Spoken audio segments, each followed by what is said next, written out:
Hey everyone, Rarity Dash here. Time for another Patreon sponsored blind reaction. And this one comes to you courtesy of Ross Pitt, who has requested that I react to Super Mario Kart Baby on Board by Scott the Woz. So yeah, not really sure what we're going to be doing here. I mean, obviously it's going to involve Super Mario Kart, but I don't know what Baby on Board could mean in this context. And I'm not familiar with Scott the Woz, so yeah. But I am familiar with Super Mario Kart. That is one of the Mario Kart games I have played. Basically just that and Mario Kart 64. But I did enjoy them. I mean, I had a lot of fun with those two games back in the day. I just haven't checked out any of the more modern incarnations of the series. Yeah, if this is about Super Mario Kart, this could be a nice little blast of nostalgia and could be fun. Anyway, let's go ahead and get this started. Here we go. Hey y'all, Hey. Scott here. Super Mario Kart, right? First one in the series.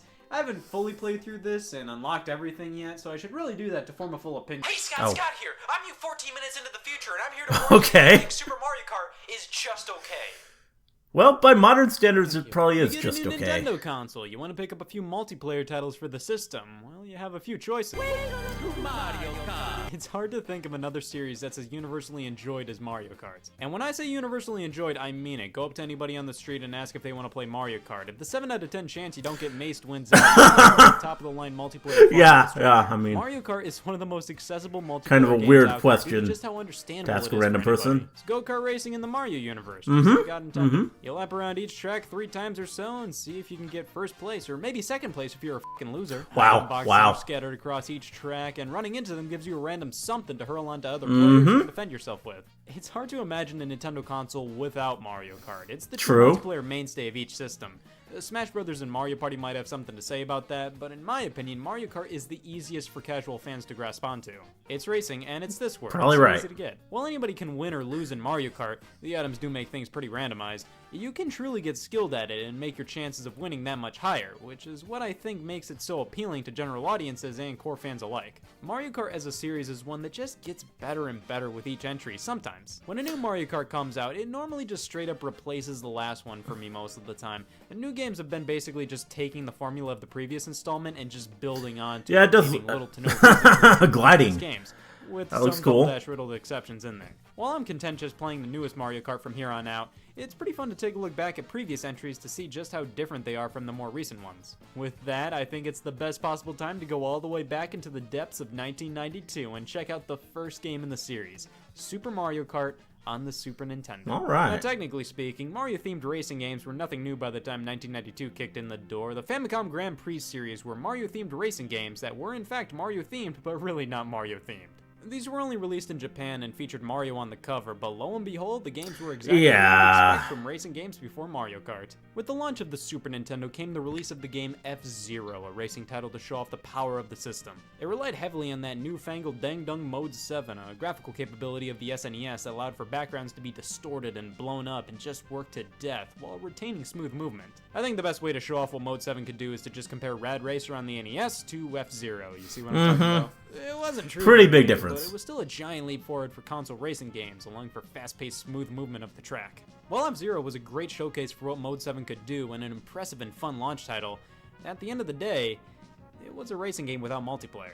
F-Zero was a little too intense to appeal to a wide audience. There was no multiplayer? So Nintendo started to tinker That with seems a new weird. racing game project on the Super Nintendo. One that was more accessible, with simpler tracks and a slower pace compared to F-Zero. Go-karts were the vehicle of choice due to this design change, with one of the placeholder drivers being some sap wearing overalls. They then said, it, just use Mario. And the game became a Mario There you go. Kart racer, a Super Mario Kart, if you will. My personal history with the Mario Kart series started with this game's follow-up, Mario Kart 64. So for a while, Super Mario Kart was that elusive one that I didn't know much about at all. I finally got to try it out via the Wii Virtual Console years ago, so let's just say this ain't my first rodeo, but probably my 4th or 5th. It was always a game that I respected and had enough fun with whenever I'd pop it in or download it on a modern Nintendo system, but I would just generally turn it off after 30 minutes and would go on to play any other Mario Kart, to be honest. But let's finally give it a fair shot. This is Super Mario Kart on the Super Nintendo. All right. Yeah. Nostalgia. Here we are, the first title screen of The Rest of Our Lives, and it includes a lot of fun graffiti on the sky and tic-tac-toe on the ground, signs of a good kart racer. There are a few modes we can dive into. For single player, we have the Grand Prix and Time Trials. Gotta start off with the Grand Prix. It's the traditional single-player campaign for Mario Kart, and man, have you ever thought a character selection was jank because of one sole character? Everybody's here. Mario, Luigi, Peach, Toad, Koopa Troopa, Bowser, what the hell, and Yoshi. Jr., making his first and only playable appearance in the Mario Kart series. Every other character here has been a Mario Kart staple ever since the first game. Koopa Troopa's missed out on a game or two here and there, but I can't really imagine Mario Kart without these guys. Now, with Donkey Kong Jr., I have an idea of what Mario Kart would be without him. Oh yeah, Mario Kart. Yeah. I mean, inclusion. They just... Let's be fair here. This was back in 1992. The cast of Mario characters wasn't nearly as expansive as it is now. Plus, the modern Donkey Kong characters and designs didn't exist until the release of Donkey Kong Country 2 years later. Yeah, that's the reason, I think. Why Donkey Kong Jr. instead of regular no-nonsense Donkey Kong? We looked at this game here and said, where are the wheels? The Grand Prix allows us to pick one of 4 cups, the 4th one being unlocked later, with 3 speeds to choose from, 50, 100, and 150cc, with 150cc being unlocked later as well. Each cup houses 5 different tracks, and you have to play through each of them, trying to get the highest place in a race you can to attempt to nab first, second, or third place overall. You mainly want to try getting first overall, though, as getting the gold in all 3 of the cups unlocks the final one. That's still fundamentally how the Grand Prix works in Mario Kart now, and when you look at this, definitely looks like an SNES version of Mario Kart, that's for sure. It does, I mean, that's... Wait. Yeah, this truly is the Mario Kart for map lovers. Remember when I said this game was specifically designed for multiplayer? To that I say, well, no shit. It is always displayed in a split-screen view. Almost feels like a precursor to dual-screen games on the DS. During single-player races, the bottom view is just this giant map, while in multiplayer, it's obviously replaced by the second-player screen. Some may say this is annoying, but the game was fully designed around this screen layout, so it never really feels like my view is obstructed or things are squished. It doesn't make I don't remember being annoyed by it personally.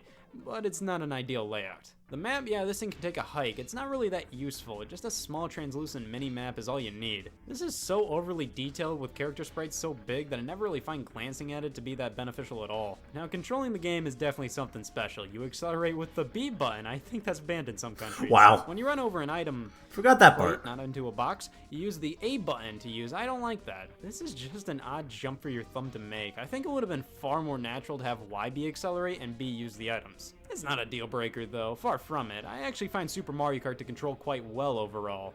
But then we get to the pure terror, known as somewhat tight turns. Okay. That separates the men from the boys in Mario Kart. If you don't drift, you look like a buffoon. Hey everybody, look at this guy, not getting his mini turbo boost by drifting, fucking imbecile. In Super Mario Kart, you justifiably drift by holding one of the shoulder buttons, but man, this is some tricky stuff. I'll say, alright guys, I'm going for it, I'm gonna drift, and then proceed to make a fool out of myself. Wow. Look, I'm on milk. Drifting is one of the most satisfying things to do in modern Mario Kart games, so it's a shame that Super Mario Kart's drift just isn't dependable enough for me. It's just so awkward here, like it just feels like whenever I go to drift, I drift too much, and it's just hard to manage. I found with sharp turns, it's easier for me to just take them slow and to let off the gas. At least then I feel way more in control. Now, of course, there's a problem with that tactic. You may say, you shouldn't do that, Scott. Slowing down allows for your opponents to catch up. Alright, listen up. Even if I played perfectly and I was resident turn-making champion, my opponents would still catch up to me because the computers in the Grand Prix fucking cheat. Mario Kart's known for being unfair. That actually comes from items randomly getting socked at you and there being nothing you can really do about it. With Super Mario Kart, the randomized items aren't the issue.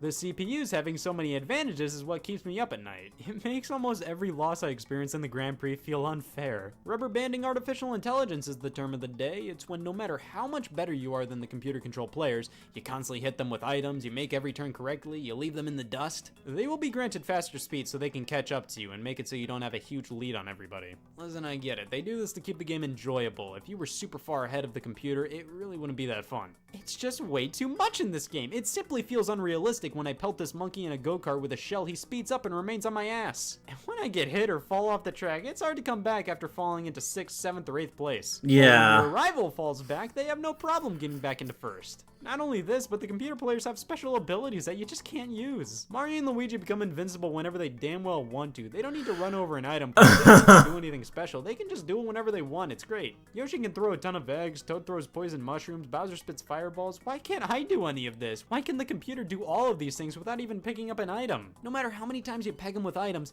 they will always come back and be right on you. This makes playing through the Grand Prix kinda nerve-wracking. It's not crazy difficult by any means, but if you mess up once, it's hard to recover when the CPUs barely mess up and recover instantaneously. And when you mess up in this game, I'm already upset about this and I haven't even finished the sentence. It takes forever to recover. The hazards on these tracks mean business. You get gophered by Monty Mole, fall in the water, squished by a thwomp. Look how long this takes to get back to driving. Now, like I said, the AI can use special items against you, but that doesn't mean you're completely defenseless in this game. Item panels on the ground are all over the place, and running over one nabs you some sweet whatever. Mushrooms give you a speed boost. These are terrifying. Other Mario Karts have a specific animation that plays when you use your boost, thus you know when it commences. Super Mario Kart, yeah, you just book it. It's hard to use this thing strategically. I always find that it sends me crashing into a wall most of the time. Green shell, something to pelt onto an opponent either ahead of or behind you. The red shell can only be thrown in front of you, but locks onto an opponent. I gotta be honest, I prefer green shells in this game. I like that they can be thrown behind, and red shells are honestly not the best at homing onto another player. Bananas, you know what? I'm cool with you guys. They aren't that hard to avoid, but I don't write a strongly worded letter to Nintendo if I end up getting them. The feather. Now we're in Super Mario Kart exclusive territory. The feather reappeared in Mario Kart 8 Deluxe's battle mode, but other than that, this thing is laid dormant in the first game, and for all the kids watching, close your ears, things may get a little vulgar. I don't like this item. Gives you a can use it to take shortcuts and jump over walls or other hazards, but it's just too context sensitive. Like if you get a feather when you're right next to a viable shortcut or something, okay, but whenever I get a feather, I want an offensive item. I want something to use. Whenever I get it in a regular race, I just end up wasting it so I can get a new item. This one is only finally looked at because it was exclusive to the first game for forever. It's fine when it's useful, but most of the time it's pretty worthless. Like using the feather effectively is fun to pull off, but like I said, it's just too context sensitive for my liking. The invincibility star is pretty great. The lightning bolt temporarily shrinking all other players is godlike. The blue item is exclusive to the multiplayer modes match race and battle mode and steals the other player's item. And coins. Coins are all over the track and can be picked up to increase your top speed. These made a comeback in Mario Kart 7, but they're just not that integral to the game. They're fine, but Mario Kart works perfectly without them. I never really saw that much of a difference comparing somebody collecting coins to somebody with barely any of them. I don't really care about the coins, but I don't hate them either. Now, the items in this game are actually pretty balanced in my opinion. None of them seem crazy overpowered when playing against human players. They're not nearly as exciting as newer games, but it's definitely one of the most skill-based balanced item rosters in the series. Excluding this garbage. Now, the Grand Prix goes through all the racetracks in the game, and a good majority are actually based off of Super Mario World. Donut Plains, Choco Island, Bowser Castle. There are 20 courses overall spread across 4 cups, but there are only 8 types of courses with multiple variants of most. There are 2 vanilla lakes, 3 Bowser Castles, 4 different Mario circuits. That's kind of boring. While the track layouts are all pretty different, it gets a little tedious and makes each cup feel like the same thing, but with a shuffled track order and with maybe like 1 different course thrown in there. Choco Island is hard to focus on for me. This Choco texture burns my retinas. Ghost Valley 3 can go lay down. While I like the theme of the track here, it's an absolute classic. Jesus, the holes. The Mario Circuit and Donut Plains tracks feel so tonally similar. Grassy Plains stages take up half the track list. Any form of vanilla lake needs to settle down with the ice blocks. But I do like the Bowser Castles though, and it all culminates in the last track of the special cup. Those were and then there's this one. A distinct track in the game because, you know, there's only one version of it. And it's a difficult yet solid track. This is no bumper bowling. You can fall off this thing at any moment. I like a good few of the tracks here, but I only really remember the themes. There's nothing distinct about these layout variations. I know this was because of hardware limitations, so that makes this track list understandable, but it doesn't make it any less uninteresting at times. Overall, Super Mario Kart's Grand Prix is an unfair slog of a single-player campaign. The computer cheats and the game refuses to let you proceed if you rank lower than 4th place. You have to use one of your 3 or so lives to retry. The whole lives and ranked out thing isn't bad or anything. It's just kind of odd. Like, the game refuses to let you not rank fairly high and forces you to just keep playing until you do. Other games are like, yeah, tough luck, numbskull, you can get last place in every race, we don't care, we want to see you lose. It's just kind of annoying when you do super well on all tracks but 1. I don't know how most people can wake up in the morning knowing Vanilla Lake 1 exists. I'm bad at that. Get 5th place and move on. Playing through the Grand Prix is like playing with a paddleball backwards. You can go through time trials for any of the tracks to see if you can get a better time, and then there's multiplayer. You can play with another player in the Grand Prix, play with just one other player on specific tracks and match race, and then the battle mode. This is what makes Mario Kart so great. It really is. Different battle tracks that are just giant squares for you and one other player to use items against each other in. I always love the battle mode. It's so great.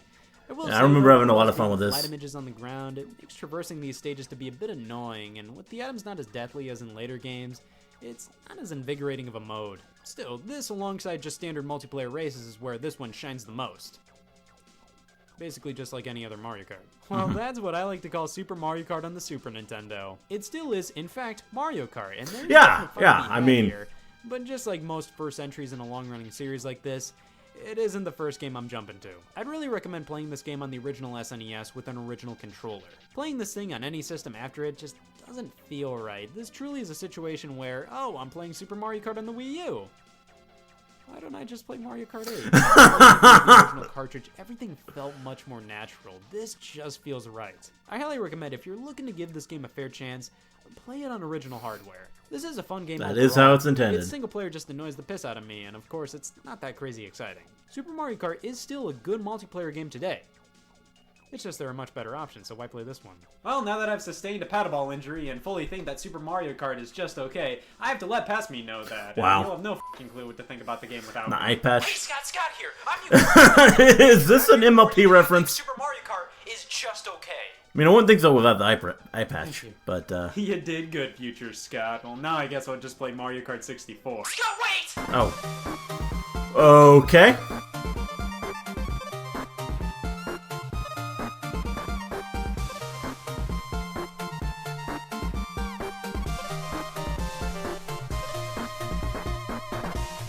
Yeah, there we go. Brought back a lot of memories. I mean, I did have a lot of fun times with this game. I think I played Mario 64, Mario Kart 64 even more, but this one I played a lot too, and I remember all about all those stages, the castle, and just everything.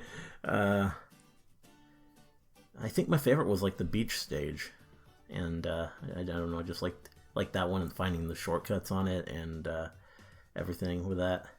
And then the castle was cool too. And yeah, Vanilla Lake, not really my favorite, but and Rainbow Road. Rainbow Road was so cool, even though it was frustrating a bit. But yeah, definitely a lot of fun with Super Mario Kart, and it's good to see someone take a look at it, I guess. I mean, I don't think I really learned much, but just this look back at something from way back in the day was pretty cool. Not, I mean, is Baby on Board just the name of his review series or something? Because I don't really get how that relates to what we just did, but yeah, good video. He presented it well, and yeah, I don't know. It was just good. Don't think there's much else to say, but it was fun. Anyway, hope you liked the reaction. Let me know if you did, and see you in the next one.